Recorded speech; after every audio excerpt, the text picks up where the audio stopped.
할렐루야. 우리 서로 인사하겠습니다. 잘 오셨습니다. 축복합니다.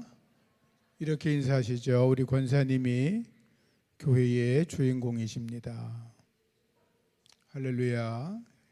드려진 예물에서 먼저 기도하겠습니다. 구자일 집사님, 신혜숙 집사님, 이한봉 장로님, 민선미 권사님, 김덕희 권사님, 강경찬 안수 집사님 드리셨습니다. 하나님 감사합니다. 주님 앞에 나와 오늘도 주의 말씀을 듣고 함께 기도하기를 원합니다. 주님 우리와 함께 하시고 하나님의 은혜와 권능과 축복이 우리와 함께하여 주시고 말씀 가운데 역사하시는 주님의 은혜를 우리 모두가 다 경험하게 하여 주시옵소서. 이 밤 우리와 함께 하심을 감사하며 예수님 이름으로 기도합니다. 아멘.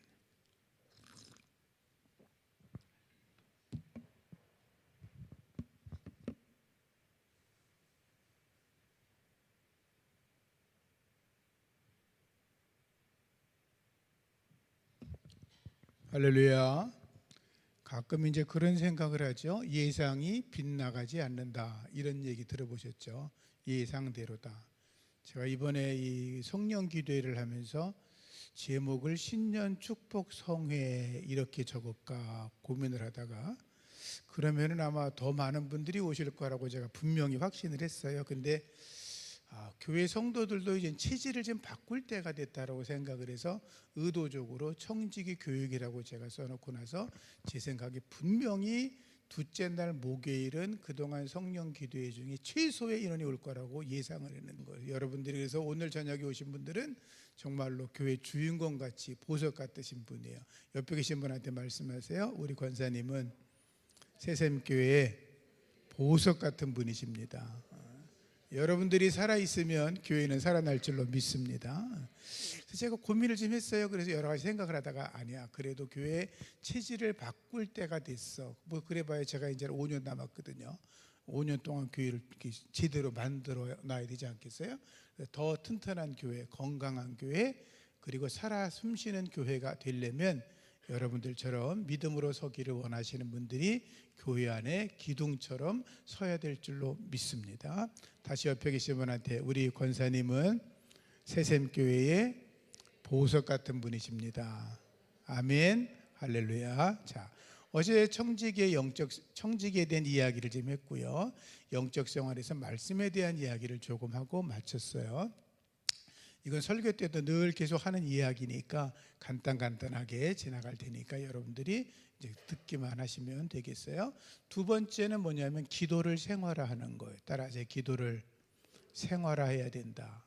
저기 말씀 보면 사무엘 선지자가 뭐라고 그러냐면 나는 기도하기를 쉬는 죄를 결단코 범하지 않겠다. 그런 표현을 해요. 질문: 기도하지 않는 게 죄일까요? 아닐까요? 기도 안 하는 게 죄일까요? 아닐까요? 성경에 뭐 기도하지 않는 게 죄다 이런 말은 없어요. 근데 사무엘 선지자는 자기의 사명이 뭐예요? 선지자의 사명은 백성들에게 하나님의 말씀을 선포하고 백성들을 위해서 기도하는 일들을 하는 거거든요. 자기에게 맡겨진 그 사명을 내가 하지 않는 거, 그는 죄라고 여긴 거죠. 죄는 아닌데 기도를 게을리하는 것, 자기에게 주어진 사명을 감당하지 않는 건 부끄러운 일이다, 죄를 짓는 일이다, 이렇게 생각하고 있는 거죠. 그러면 교회 기둥인 여러분들, 교회를 여러분들이 정말로 하나님이 기뻐하시는 교회로 만들려고 하는 여러분들은 하나님 앞에 기도하는 사람이 되셔야 돼요. 이해가 되시면 아멘. 기도하는 여러분 되기를 축복합니다. 그래서 교회 안에는 기도하는 사람들이 많아져야 돼요. 오늘 아침에도 이렇게 1층에 출근하러 나오면서 1층 문을 열었더니 어느 분이 기도하고 계시더라고요. 얼마나 보기 아름다워요. 기도는 꼭 새벽에만 해야 되는 건 아니에요. 옛날에는 우리가 농경 문화 속에 있을 때는 낮에는 전부 다 들에 나갔잖아요. 새벽에 일어나서 해 뜨기 전에 나와서 새벽 기도하고 그리고 일어나 나가서 일하고 저녁에 들어와서 주무시고 그랬잖아요. 그 농경 문화 속에서는 그렇게 살아왔는데 지금은 도시 문화니까 어떤 분들은 밤새도록 일하시는 분들도 계시고, 그죠? 어떤 분은 일찍 출근하는 분도 계시고 늦게 출근하는 분도 계세요. 그 사람들은 누구나가 자기의 시간에 맞춰서 내가 하나님 앞에 기도할 수 있는 시간을 만들어 내셔야 돼요. 이해가 되시면 아멘. 여러분들은 그래서 어느 시간이든지 내가 기도하는 시간을 만들어서 하루에 한 번씩, 최소한 하루에 10분, 15분 정도는 기도할 수 있는 시간들을 만들어내는 그런 영적인 사람이 되기를 축복합니다. 그래서 교회 안에서는 기도하는 사람들이 많아질 때 그 교회가 건강한 교회가 되는 거죠. 제가 언젠가부터 일부러 예배실 앞으로 나오는 분들에게 제가 그 자리에서 바로 기도를 해드리죠. 그 이유는 뭐냐면, 물론 목사가 당연히 기도해야 되는 일이 있으니까 기도를 해야 되는 건데, 그것의 이제 숨은 뜻 중에 하나는 뭐냐면, 여러분들이 목장이나 또는 이렇게 서로가 이야기하다가 누군가가 어려움과 힘든 일을 이야기하면, 그래 내가 기도해 줄게, 언제? 생각나걸랑이 아니라 그 자리에서 같이 기도하는 일들을 만들어가면 좋겠다는 거예요. 이해가 되세요? 여러분 중에 목장에서 누가 힘든 이야기를 해요. 그러면 그 이야기를 듣고 목자가 또는 부목자가 함께 모여있는 분이 지금 우리가 그분을 위해서 기도하면 좋겠어 라고 생각해서 그 자리에서 함께 기도하면 그 분위기가 더욱더 영적인 교제가 더 아름다워지겠죠? 그죠? 그래서 여러분들의 목장이 기도하는 목장들로 만들어진다면 하나님께서 여러분들을 통해서 놀라운 일들을 이루어 가실 줄로 믿습니다. 자, 보시면 중간에 우리가 기도할 때 성삼위일체께서 친히 일하신다 그랬어요. 기도는 누구한테 해요? 성부 하나님에게 하죠. 누구의 이름으로 기도해요? 성자 예수님의 이름으로 기도하죠. 기도할 때 우리를 도우시는 분은 누구세요? 성령님이시죠. 성부, 성자, 성령이 우리가 기도하는 동안에 함께 일하세요. 그보다 더 대단한 게 어디 있어요? 따라하세요. 기도는 하나님께서 친히 우리와 함께 하시는 시간이에요. 이해가 되세요? 그래서 기도하는 그 시간은 하나님이 나와 함께 하시는 시간이에요. 그래서 우리가 하나님의 말씀과 기도 안에서 언제나 거해서 말씀과 기도가 깊어지는 사람이 영성이 뛰어난 사람이라 그러는 거예요. 여러분들이 영성으로 뛰어난 사람이 되기를 축복합니다. 기도하는 이유는 여러분들이 많이 알죠? 그냥 읽고 지나갈게요. 시작. 예수님께서 기도하라고 명령하셨기 때문, 두 번째 성도의 특권이기 때문, 세 번 하나님의 뜻을 분별하기 위해서, 네 번째 영적 성장을 위해서, 그 다음 성령의 능력을 얻기 위해서, 그 다음 교회 성장을 위해서, 마지막 날을 대비하기 위해서. 그래서 우리가 기도하는 거예요. 그래서 기도는 성도의 호흡이라 그러잖아요. 가끔 그 전에 보면 목사님들이 일부러 그러셨어요. 여러분 숨을 몰아주세요. 참고 계세요. 이러잖아요. 기도는 쉬지 않고 하는 거예요. 몰아서 어쩌다가 한번 하는 게 아니라 날마다 기도하고 쉬지 말고 기도하라고 하는 거죠. 기도하는 사람 되기를 주의 이름으로 축복합니다.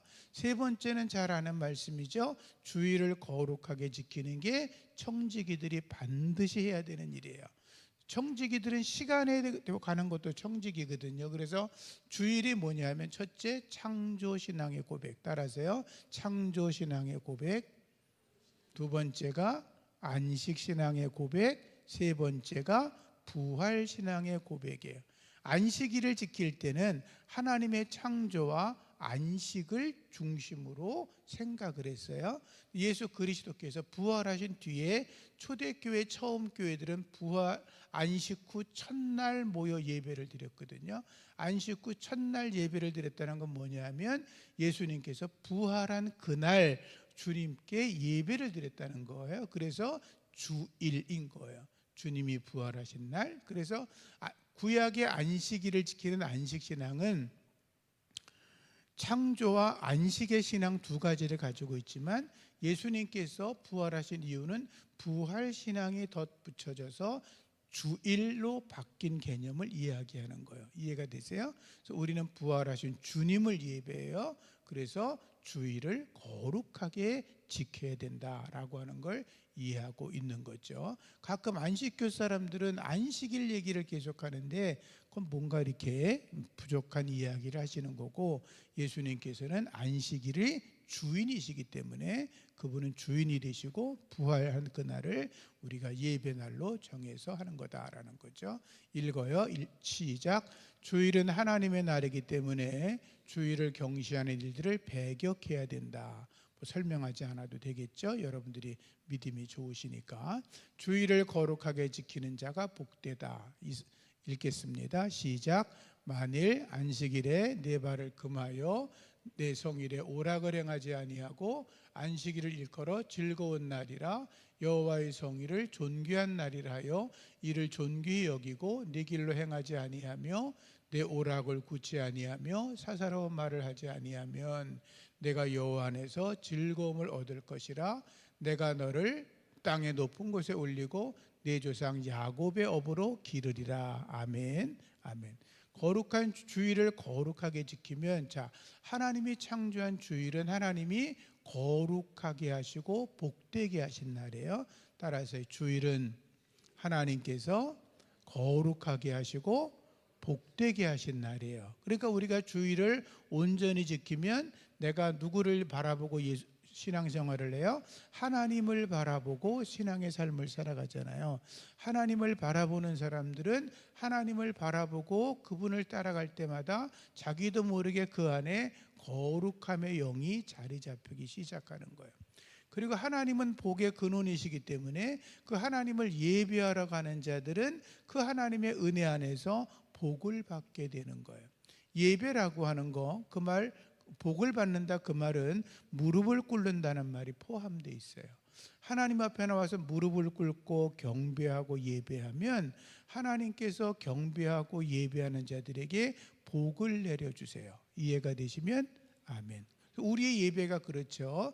우리는 하나님께 기도를 올려드리죠. 찬양을 올려드리죠. 헌금도 올려드리죠. 그리고 하나님은 우리에게 복을 내리세요. 목회자의 설교를 통해 복을 내리시고, 축도, 축복 기도를 통해 복을 내리시고, 하나님이 복을 내려주시는 거예요. 그 예배는 우리가 하나님께 올려드리는 행위가 있고 하나님이 위해서 내려주시는 행위가 있거든요. 우린 찬양과 기도, 헌금, 우리의 몸 전체를 거룩한 제사로 드리면 하나님은 우리에게 복을 내려주신다, 그거죠. 하나님이 내게 복을 주시기 원하시면 아멘. 그 행위들이 거룩한 주일 예배를 통해 이루어지는데, 지금 우리가 주일을 거룩하게 지키는 자가 복되다. 구약에는 안식일이라고 표현되어 있으니까 있는 그대로 쓰는 거죠. 자, 이 그림을 보시면 주일에 하지 말아야 될 것, 오락, 사사로운 일을 하지 마라, 그리고 네 길로 행하지 마라, 그런 거죠. 주일에 할 것은, 주일은 거룩하고 복된 날이니까 오직 하나님을 높여드려야 돼요. 여러분, 제가 언젠가 그런 이야기 했어요. 지하철에서 어떤 분이 막 싸우니까 옆에 계신 아줌마가 이렇게 쳐다봐 그러더래요. 야, 싸우려면 교회 가서 싸워. 그래. 무슨 말인지 이해가 되시죠? 교회가 싸우는 장소가 아니에요. 여러분들 교회 와서 성질 부리지 마. 나한테 째려보지 마. 무서워. 그러지 마. 따라서 교회는 화목해 하는 곳이에요. 여러분들은 화목해 하는 직책을 받은 분이에요. 하나님의 사람들은 화목하게 하는 직책이 있다 그랬어요. 근데 천사도 부러워한다 그랬잖아요. 그렇잖아요. 찬송가에도 있잖아요. 화목해 하라는 주님의 말씀을. 천사도 아시죠? 천사도 부러워하는 화목한 직책을 여러분들이 갖고 계신 거예요.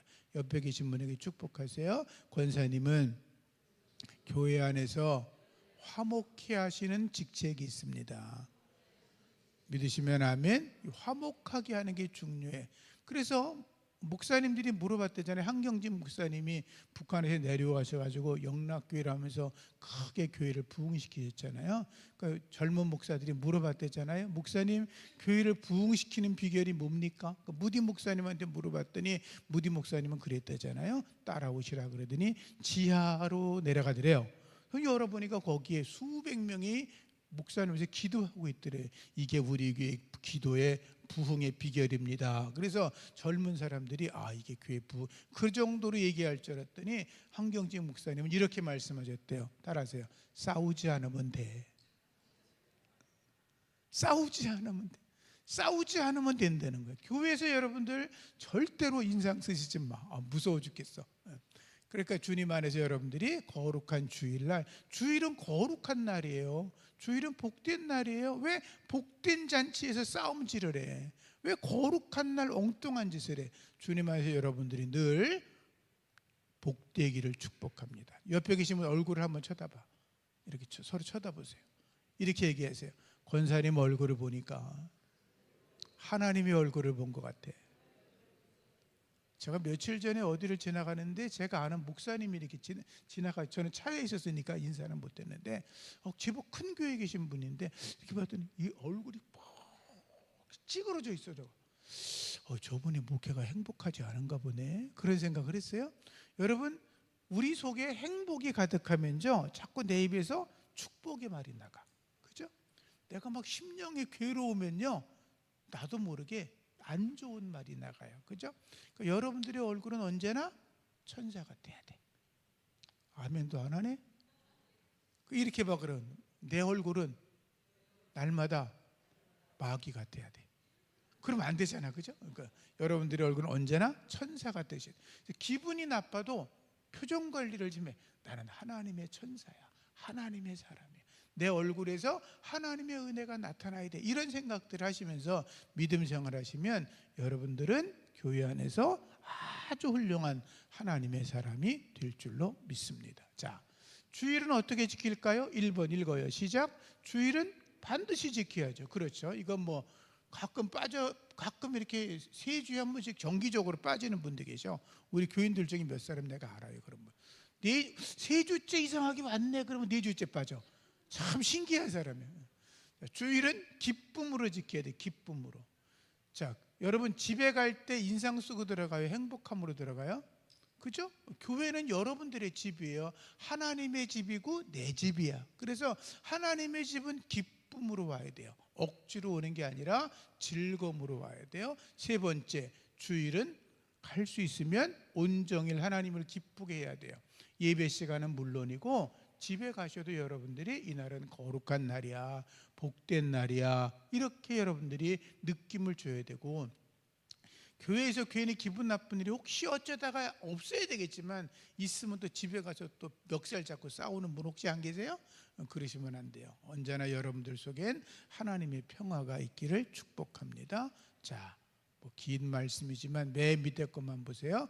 온 교회를 화목하게 해야 된다. 화목하게. 다시 한번 따라하세요. 나는 교회 안에서 화목하게 하는 직책을 받은 사람이다. 자, 고린도후서 5장 18절 읽어요. 시작.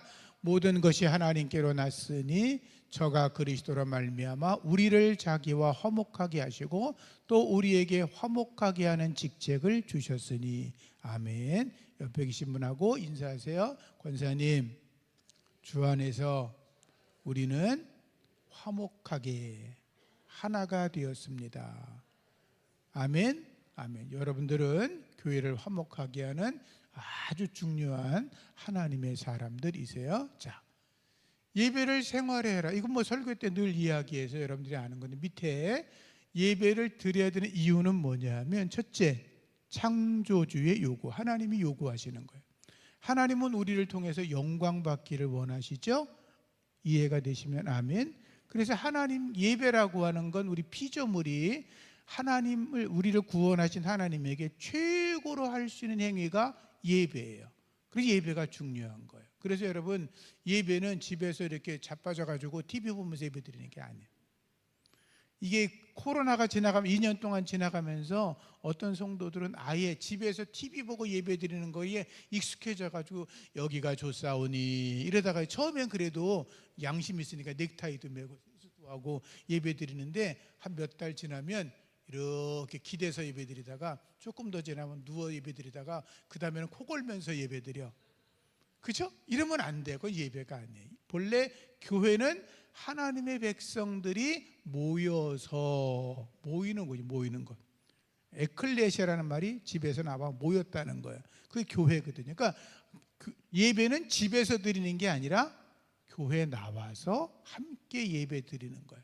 코로나라든지 그런 특별한 경우에 사람들이 질병을 피하기 위해서 어쩔 수 없이 하는 행위지, 여러분들이 집에서 뭐 예를 들어 영상으로 뭐 기도회를 참석하거나 뭐 이렇게 어른 교회 예배를 이렇게 영상으로 볼 수는 있어요. 근데 그거는 경건 생활하는 거지 그건 예배가 아니에요. 예배는 한 자리에 모여서 함께 하는 것이다. 이해가 되시면 아멘. 자, 두 번째는 하나님께서 요구하는 거니까 두 번째는 피조물의 의무이죠. 세 번째는 교회의 기능이고, 네 번째는 하나님이 주시는 축복의 지름길이에요. 예배를 잘 드리면 하나님의 복을 받아요. 여러분, 예배를 통해서 하나님의 복을 받으시기를 축복합니다. 믿음의 뿌리가 잘 내려져야 돼요. 그런데 예배를 잘 드려야 되는데 어떤 분은 꼭 예배 시간에 20분은 유튜브 보는 사람이 있어. 원래 또 나이 드신 분도 게임하는 분이 있대. 우리 교회도 보니까 이렇게 만지는 분이 있어요. 그러시면 곤란해요. 옆에 계신 분한테, 권사님 그러시면 곤란해요. 예배는 성령 안에서 드려야 돼. 그래서 신령과 진정으로 예배하라 그러잖아요. 신령과 진정으로 예배를 드려야 된다. 저기 중간에 두 번째 줄에 생각 없는 입술의 찬양, 위선적인 기도, 준비되지 않은 억지된 헌금, 그런 거 하나님이 기뻐하지 않아요. 그래서 제가 가끔 기도하더죠. 예배에 집중하도록 이렇게 기도하잖아요. 예배에 집중하는 게 중요해요. 그래야 은혜를 받는 거예요. 자, 예배를 경시하는 것은 죄를 짓는 거라고 제가 적어놨어요. 1번은 뭐냐면 나답과 아비후. 나답과 아비후는 아론의 아들이죠. 나답과 아비후가 본래 하나님 앞에 그 성막 안에 가면 성막 안에 거기 향단이 있어요. 그 분향단이 있는데 거기는 분향단은 번제단에 있는 불을 가져다가 거기다가 붙이게 돼 있어요. 그런데 이 나답과 아비후가 아론 대제사장의 큰아들과 둘째 아들임에도 불구하고 하나님의 명령을 어기고 자기들 멋대로 엉뚱한 불을 갖다 붙였는데 하나님의 불이 나와서 그들을 죽였더라. 이렇게 성경에 나와 있어요. 레위기 10장인가 그렇죠? 맞네, 레위기 10장. 그러니까 그들은 제사장의 아들이고 아버지를 이어 제사장이 되어야 할 사람임에도 불구하고 하나님의 제사를 멸시했다가 심판을 받은 거죠. 두 번째 사건은 뭐냐면 오늘 새벽에도 보았던 말씀인데, 홈리와 비느하스는 엘리 제사장의 두 아들이에요. 두 아들이 이제 어떤 일을 했냐면 제사를 드리잖아요. 제사를 드리면 번제라고 하는 건 100% 태워드리는 거예요. 근데 속건제, 속죄제, 화목제는 그 중에 일부는 하나님께 드리고 일부는 제사장 몫도 있고 또 일부는 이제 그 제사장과 제사를 드린 사람들과 함께 식사하는 그런 음식으로 쓰여요. 근데 그때 고기를 삶게 되면 고기를 삶아서 막 삶았다가 이게 삼지창 같은 걸로 푹 찍어서 나오는 거를 제사장한테 드렸어요. 그러니까 제사장이 나는 특별히 딴 거 이거 먹을래 이럴 수가 없었어. 그러니까 그런데 홈리와 비느하스는 어떻게 했냐면 생고기 맛을 봤는지 그러는 거죠. 나는 그거 안 먹을래. 생고기로 줘. 이러는 거예요. 그러니까 사람들이 이거 안 된다. 하나님 법대로 맞는 게 아니야. 이건 그러면 안 되죠. 라고 했더니 끝까지 우겨서 뺏어 먹었다는 거예요. 근데 성경에서는 뭐라고 나와 있냐면 그 사건과 그 뒤에는 또 홈리와 비느하스가 그 회막에서 수종드는 여인들과 동침하는 사건이 나와요. 그러니까 하나님께서 그들을 저주해서 한날에 죽을 거다 그랬거든요. 그래서 그 후에 보면 홈리와 비느하스가 블레셋과 전투해서 하나님의 법궤를 가지고 나갔다가 법궤는 뺏기고 그 둘은 죽어버리고 그 아버지는 그 소식을 듣다가 쓰러져 죽고 둘째 아들 비느하스의 아내는 아기를 낳는데 죽으면서 아기 이름을 이가봇, 따라하세요. 하나님의 영광이 떠났다. 엘리 집안에 하나님의 영광이 떠났어요. 그래서 그 집안은 완전히 망하게 되고 사무엘이 다시 나오는 이야기가 사무엘서 앞부분에 기록되어 있죠. 그래서 하나님 앞에 온전한 예배를 드리는 거, 신령과 진정으로 예배를 드리는 거, 우리가 하나님 앞에 예배할 때 마음을 다하고 성품을 다하고 뜻을 다해서 집중해서 예배 드리는 게 매우 중요하다는 거예요. 이해가 되시면 아멘. 아멘. 전도에 열심히 내라 그러면 또 나는 전도한 적도 없는데. 자, 말씀을 읽어요. 디모데후서 4장 2절 시작. 너는 말씀을 전파하라. 때를 얻든지 못 얻든지 항상 힘쓰라. 범사의 오래 참음과 가르침으로 경책하며 경계하며 권하라. 디모데전서 2장 4절 하나님은 모든 사람이 구원받으며 진리를 아는 데 이르기를 원하시느니라. 아멘. 하나님의 마음이 뭐예요? 영혼을 구원하는 거예요. 하나님이 저와 여러분들의 죄인인 우리를 구원하시려고 누구를 보내세요? 당신의 아들을 보내시잖아요. 보낸 것만으로도 부족해서 십자가에 달아 죽게 만드시잖아요.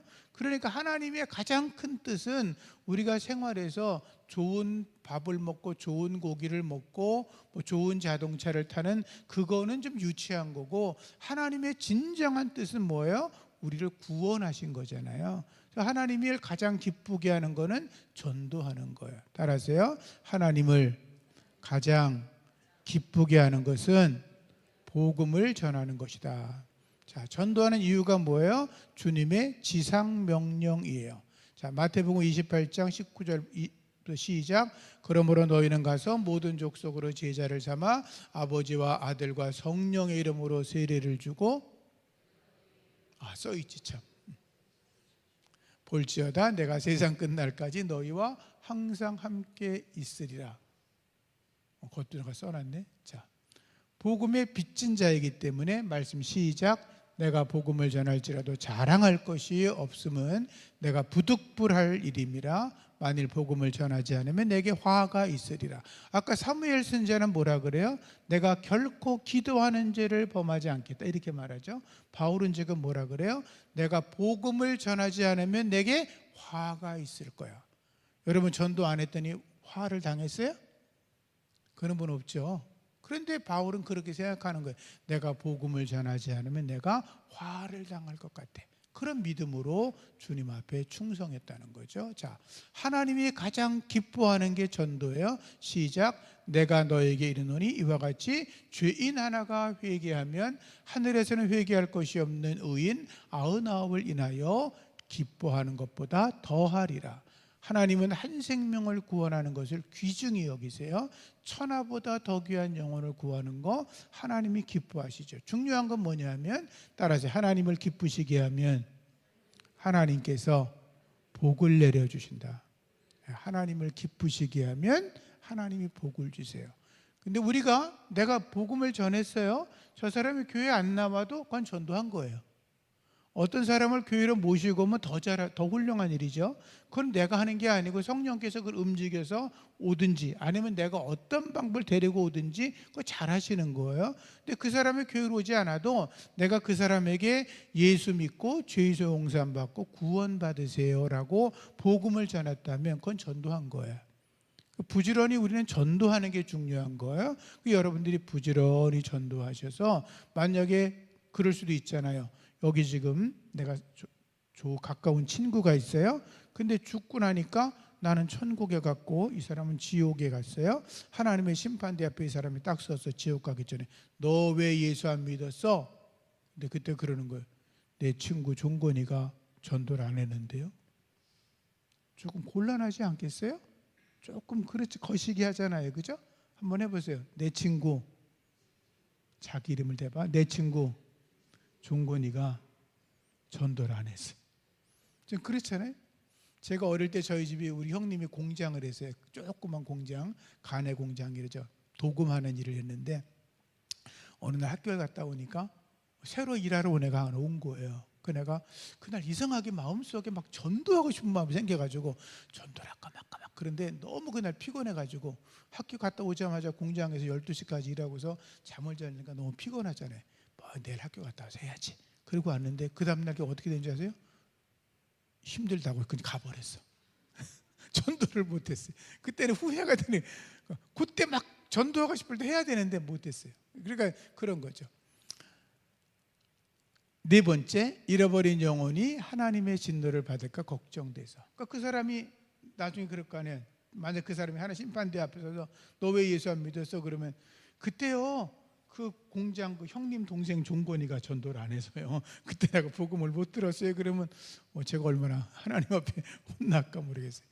한 영혼이 천하보다 귀하기 때문에. 자, 전도하면 하늘의 면류가 늘었죠. 다니엘서 12장 3절 시작. 지혜 있는 자는 궁창의 빛과 같이 빛날 것이요 많은 사람을 옳은 대로 돌아오게 하는 자는 별과 같이 빛나리라. 아멘. 자, 여섯 번째 읽어요. 시작. 교육자를 존중히 여겨야 된다. 교육자를 존중히 여기면 범사의 기쁨과 자녀의 복을 받는다. 그랬어요. 믿으시면 아멘.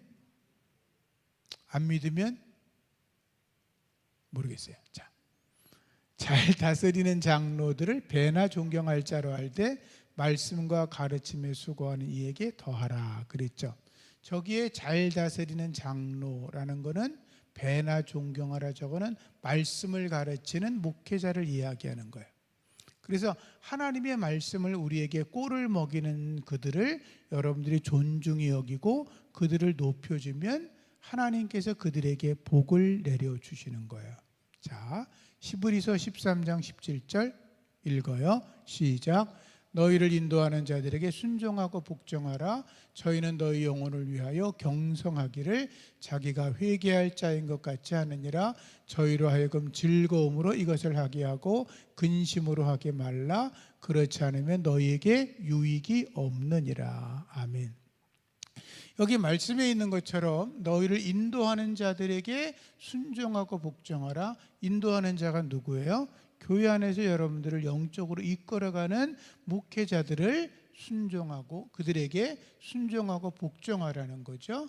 그들은 하나님 앞에, 목회자들이 정상적인 목사면 그러겠죠. 하나님 앞에 자기가 부끄러움이 없도록 살아가려고 노력을 하겠죠. 그 표현을 저기에 자기 영혼을, 너희 영혼을 위하여 경성하기를 자기가 회개할 자인 것처럼, 하나님이 언젠가는 저와 여러분들에게 결산하자, 회개하자. 또 그동안 목사로, 장로로, 권사로, 안수집사로, 집사로 살아왔는데 이제 내가 내 앞에 왔으니 그동안 내가 살아왔던 모든 것을 행한 대로 회개하자, 결산하자, 따져보자, 이렇게 말씀하실 거예요. 그러지 않겠어요?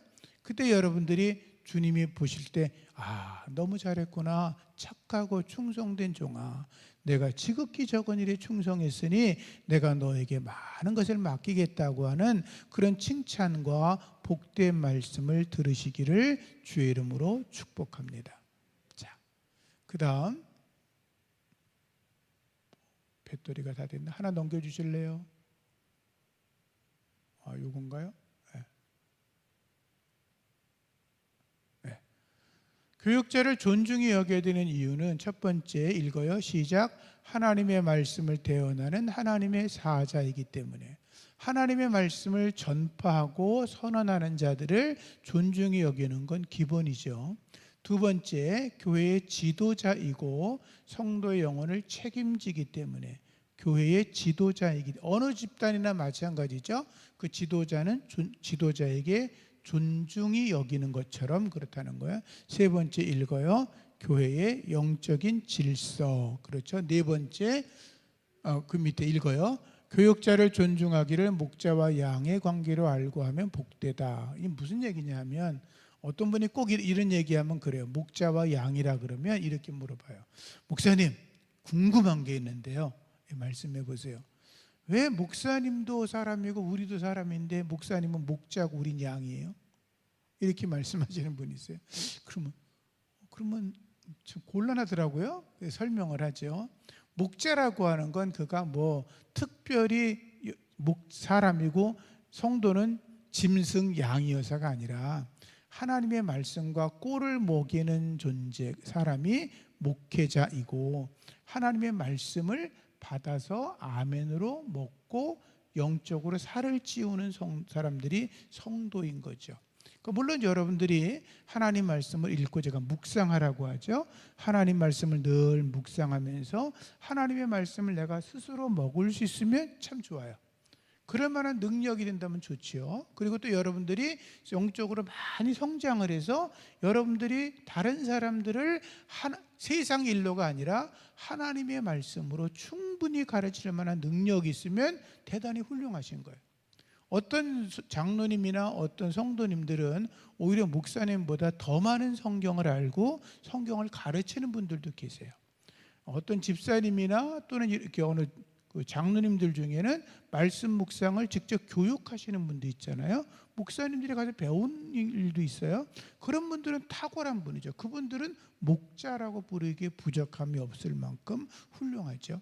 여러분들이 그래서 내가 하나님의 말씀을 듣고 배우고 그 말씀의 꼴을 먹고 있다고 하면 그래 나는 양과 같은 그런 믿음으로 살아가면서 언제나 목자들이 말씀하고 가르치는 대로 순종하며 따라가겠다, 그런 생각을 하시면 그게 여러분들에게는 더 은혜가 되고 축복이 되는 줄로 믿습니다. 자, 목자들의 이야기를 하면요, 목자와 양이 있어요. 그 양들이 한 마리가 아니고 수십 마리 이렇게 있을 거 아니겠어요?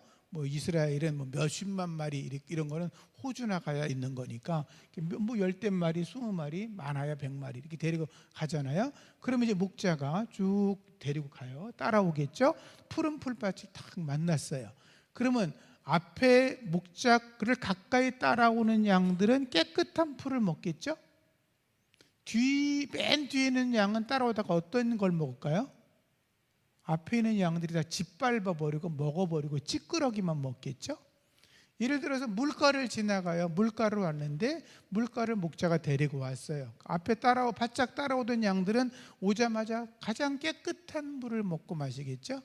근데 뒤쪽에 오던 양은 어떤 물을 먹을까요? 흙탕물을 먹겠죠. 그 뒤에 오는 양은 뭐라 그러겠어요? 이놈은 우리 목자 주인 저놈은 맨날 나한테 흙탕물만 줘.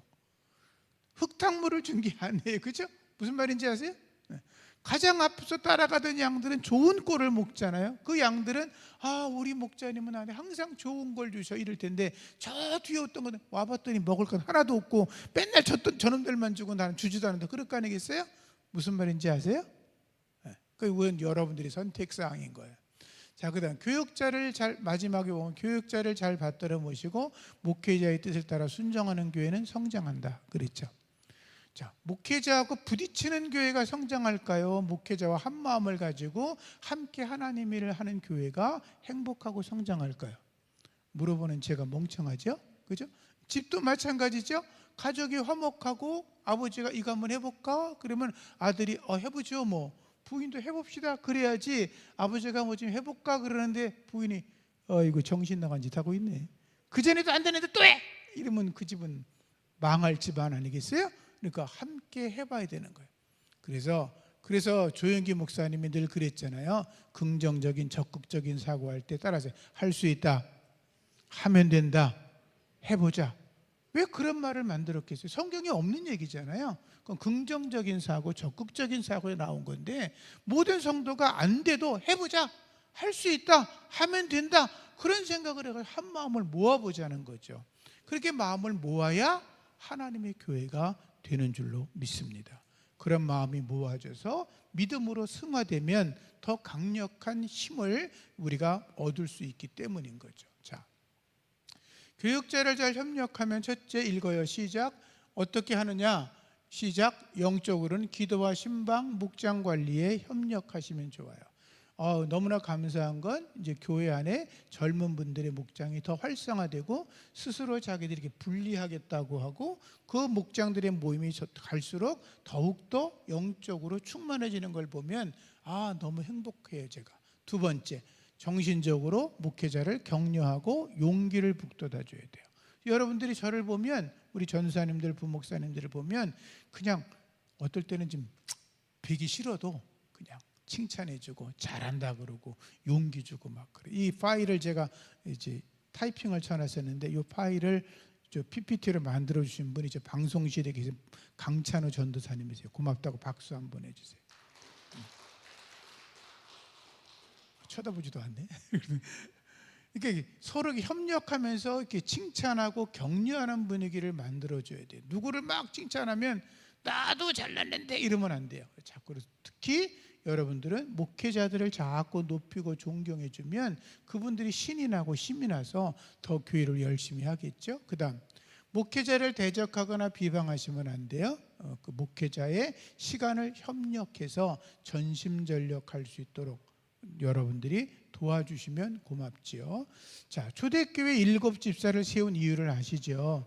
처음에는 사도들이 말씀도 전하고 기도도 하고 구제도 하고 교회 여러 가지 일들을 다 하다 보니까 너무 힘들어. 그래서 초대교회 안에서 싸움이 났잖아요. 히브리파 과부랑 헬라파 과부가 싸우는 거예요. 왜 우리한테는 구제를 하고 저긴 안 하냐? 왜 저기는 구제를 주고 우린 적게 주냐? 막 그러니까 사도들이 모든 사람을 다 기억할 수 없잖아요. 겉으로 사도들도 사람이니까 팔이 안으로 굽잖아요. 그러니까 히브리파 과부들을 더 많이 도왔겠죠. 그러니까 헬라파 과부들이 막 화를 내니까 우린 그럼 거기 손 뗄게. 그러기 위해서 그 일을 돕는 집사들 7명을 세우자. 그래서 세워진 사람이 집사잖아요. 그죠? 그래서 그들이 성령과 지혜가 충만한 사람, 사람들에게 칭찬받는 사람. 근데 보세요, 초대교회가 그 당시 베드로가 복음을 전하고 3,000명이나 회개하고 돌아왔다 그랬거든요. 그러니까 그들이 한 자리에 3,000명이 모이지는 않았겠지만 최소한 3,000 이상의 예수 믿는 사람들을 돕고 협력하는 그 구조의 교회가 있었는데 그 중에 집사가 몇 명? 집사가 몇 명? 7명이 했다니까요. 7명. 그러면 집사라고 하는 수준이 대단히 높았다는 거죠. 거의 사도급이었던 거죠. 그들은 스데반과 빌립 집사가 잘 성경을 읽어보세요. 그들의 영적인 은혜와 능력이 사도들의 버금 같어요. 부족하지 않았어요. 그들이 단지 예수님을 따라다니지 않았을 뿐이지 스데반의 설교를 읽어보세요. 사도행전 6장에 아주 그냥 구약을 관통하고 있어요. 쫙 꿰뚫어 설교를 해요. 그죠? 죽을 때 하나님을, 예수 그리스도를 보잖아요. 사도들이 이야기 보세요. 죽을 때 예수님의 모습을 봤다는 얘기 있어요? 없잖아요. 그죠? 빌립 집사 보세요. 기도하는데 성령이 그를 갑자기 광야로 몰아가요. 사도들 중에 그런 얘기 있어요? 없어요. 오히려 사도들보다 부족하지 않은 영성을 가지고 있었어요. 그런데도 그들은 집사였어요. 그러니까 여러분들이 어떻게 해야 돼요? 여러분들이 교회 안에서 더 영적인 지도자로 쓰임 받으려면 저보다 더 영적으로 충만하시면 저는 정말로 좋겠어요. 저보다 기도 많이 하시면 좋겠고요. 저보다 성경을 더 많이 보시면 좋겠고요. 여러분들 기도할 때마다 응답 받으시면 좋겠고요. 하나님의 능력이 여러분들을 통해서 드러났으면 좋겠어요. 그러면 교회는 저절로 부흥하겠죠? 제가 뭐라고 하지 않아도 여러분들이 다 알아서 하는데 무슨 걱정이야? 하나님이 역사하시니까. 그래서 교회 성경학자들이 그런 말을 하거든요. 교회 안에 성령 충만한 사람이 30%만 있으면 목사님은 할 일이 없대. 좀 억울해요? 자, 빌립보서 말씀 읽을게요. 시작. 내게는 모든 것이 있고 또 풍부한지라 에바브로도 대표에 너희가 준 것을 내가 받음으로 내가 풍족하니 이는 받으실 만한 향기로운 제물이요 하나님을 기쁘시게 한 것이라. 나의 하나님이 그리스도 예수 안에서 영광 가운데 그 풍성한 대로 너희 모든 쓸 것을 채우시리라. 무슨 말이냐면 사도 바울이 사도 바울이 복음을 전하다가 로마에서 가택연금 상태로 감금돼 있었어요. 먹을 게 부족하겠죠? 생활이 불편했겠죠? 입을 것도 별로 없었겠죠? 그때 그 사도 바울을 위해서 가장 많이 헌신한 교회가 빌립보 교회였어요. 그러니까 빌립보 교회에서 사람을 보냈는데 그 사람이 누구냐면 저기 써있죠? 에바브로디도가 가서 항상 모든 것을 공급하고 도왔는데 그때 바울이 하는 말이 저 말이에요. 너희들이 내게 준 것을 내가 받으니까 풍족해졌다. 나는 늘 넉넉하다. 빌립보 4장 13절은 그러잖아요. 내게 능력 주시는 분 안에서 내가 모든 걸 할 수 있다. 가난 속에서도 굶주림 속에서도 나는 다 이겨낼 수 있는 능력, 힘이 있어. 그 말이거든요. 근데 여기는 뭐라 그래요? 너희들이 내게 보내준 걸 받아 풍족하다. 그런데 그 다음에 뭐예요? 이는 받으실 만한 향기로운 제물이요. 누가 받아요? 향기로운 제물. 누구 얘기해요? 하나님이 받으신다는 거예요. 너희들이 내게 공개한 것은 하나님이 받으시는 거야. 하나님이 받으신 향기로운 제물인데, 그리고 이것은 누구를 기쁘게? 바울을 기쁘게 하는 게 아니라 누구를 기쁘게? 하나님을 기쁘게 하는 거라 그러죠. 그래서 너희들이 내게 도와주는 거 내가 너무나 감사해. 이거는 내가 받는 거지만 하나님이 받으실 만한 제물이고, 이것은 나들을 기쁘게 하는 거지만 하나님이 기뻐하시는 것이, 그다음 뭐예요? 나의 하나님이 그리스도 예수 안에서 영광 가운데 그 풍성한 대로 너희의 모든 쓸 것을 채우신다 그랬잖아요. 그러니까 여러분들이 저한테 뭘 어떻게 하라는 게 아니라 하나님의 종들, 하나님의 사자들, 목회자들을 귀히 여겨서 그들을 돕고 협력하고 공개하면 누가 여러분들에게 복을 내리세요? 하나님이 복을 내리세요. 이건 제가 목회하면서 수도 없이 봐가지고 얘기하면 딴소리 하네 그럴까 봐 안 하는데, 하나님이 복을 주세요. 그 여러분들이 주 안에서 복 되시기를 주의 이름으로 축복합니다. 그 다음, 하나님의 종을 잘 모시면 복을 받는다고 성경은 써 있어요. 보세요. 몇 가지 예를 제가 적어놨죠. 아브라함이 부주 중에 천사를 대접하잖아요. 그랬더니 그 집에 아들이 없었는데 천사가 그러죠. 내년 이맘때에 아들이 생길 거야. 그러죠? 그 다음에 보세요. 두 번째, 사르밧 과부 이야기 아시죠? 엘리야를 공개하잖아요. 가뭄 때 엘리야가 찾아가는데 먹을 게 없어가지고 마지막 나무 조각 주워가지고 빵 한 쪽 만들어서 아들하고 나눠 먹으려고 그러는데 엘리야가 겁도 없이 그러죠. 내놔 그러잖아요. 이게 말이 돼요? 달라 그러는데 이 여자가 그 엘리야를 어떻게 받는지 아무 소리 안 하고 드리잖아요. 그런데 기근 때에 먹을 것이 충분했다고 성경은 기록되어 있죠. 세 번째는 뭐예요? 수넴 여자가 엘리사를 섬겼어요. 엘리사가 하나님의 산에 올라가 늘 기도하러 지나가는 길목이 있었거든요. 수넴 여자는 잘 사는 집이었어요. 그러니까 그 여자가 자기 집에다가 방 한 칸을 만들어, 요즘으로 말하면, 그리고 엘리사한테 이야기하는 거예요. 지나가시다가 힘드시죠? 들어와 쉬었다 가세요. 주무시고 가세요. 여기 책상도 있으니까 여기서 글도 보시고, 불도 켜놨으니까 여기서 편하게 쉬세요. 씻고 먹고 자는 거 걱정하지 마세요. 저희가 다 도와드릴게요. 그리고 노잣돈도 드려요. 근데 엘리사가 생각해 보니까 이게 이해가 안 되잖아요. 잘 모르는 어떤 여자가 자기를 공개하는데 얼마나 감동이 됐겠어요. 그래서 자기 몸종한테 물어보죠. 이 집에 부족한 게 뭐냐? 아무리 찾아봐도 없거든요. 알고 보니까 아들이 없어. 그래서 그 집을 위해서 축복하니까 아들이 생겼다고 기록되어 있잖아요. 근데 그 아이가 얼마 있다가 죽어요. 근데 엘리사가 하나님의 능력으로 그 죽은 아이도 살려내죠. 그래서 하나님의 종을 섬기면 저런 축복이 있다는 거예요. 네 번째, 예수님에게 향유 부은 여인 칭찬을 받잖아요. 이런 칭찬을 하세요. 복음이 전해지는 곳 어느 곳에든지 이 여자의 행위가 전달되도록 하라 그러죠. 마지막 보세요. 하나님은 성도가 행한 대로 갚으시는 분이에요. 어제도 말했어요. 구원은 믿음으로 얻어요. 하나님의 축복은 내가 행한 대로 받아요. 시편 말씀 읽어요. 주께서 각 사람이 행한 대로 갚으신다. 마태복음 시작. 그때에 각 사람이 행한 대로 갚으리라. 그랬죠? 행한 대로 갚으시는 거예요. 그러니까 여러분들이 하나님 안에서 복을 받으려면, 옛날 어르신들이 그랬어요. 복 받으려면 복 받을 짓을 해야지, 이렇게 말씀하셨어요. 여러분들이 하나님 안에서 복된 하나님의 사람이 되기를 주의 이름으로 축복합니다.